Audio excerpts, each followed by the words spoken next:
Genesis chapter 1. In the beginning, when God created the heavens and the earth was a formless void, and darkness covered the face of the deep, while a wind from God swept over the face of the waters.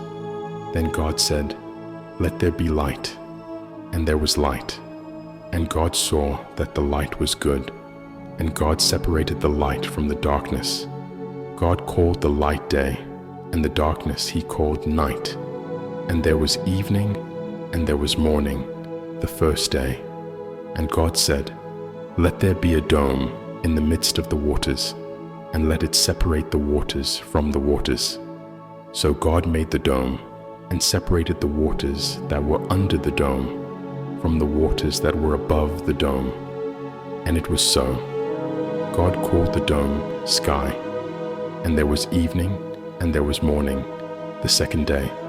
And God said, "Let the waters under the sky be gathered together into one place, and let the dry land appear." And it was so. God called the dry land earth, and the waters that were gathered together he called seas. And God saw that it was good. Then God said, "Let the earth put forth vegetation, plants yielding seed, and fruit trees of every kind on earth that bear fruit with the seed in it." And it was so.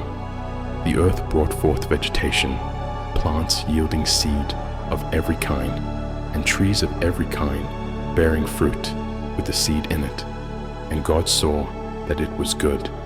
And there was evening, and there was morning, the third day. And God said, "Let there be lights in the dome of the sky, to separate the day from the night, and let them be for signs and for seasons and for days and years, and let them be lights in the dome of the sky to give light upon the earth." And it was so. God made the two great lights, the greater light to rule the day, and the lesser light to rule the night, and the stars. God set them in the dome of the sky to give light upon the earth, to rule over the day and over the night, and to separate the light from the darkness. And God saw that it was good. And there was evening, and there was morning, the fourth day. And God said, "Let the waters bring forth swarms of living creatures, and let birds fly above the earth across the dome of the sky."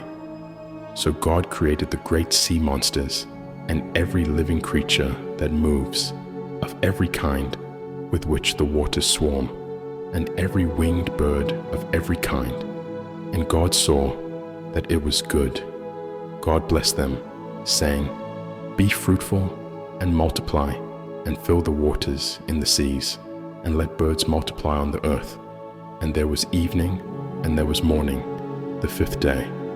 And God said, "Let the earth bring forth living creatures of every kind, cattle and creeping things, and wild animals of the earth of every kind." And it was so.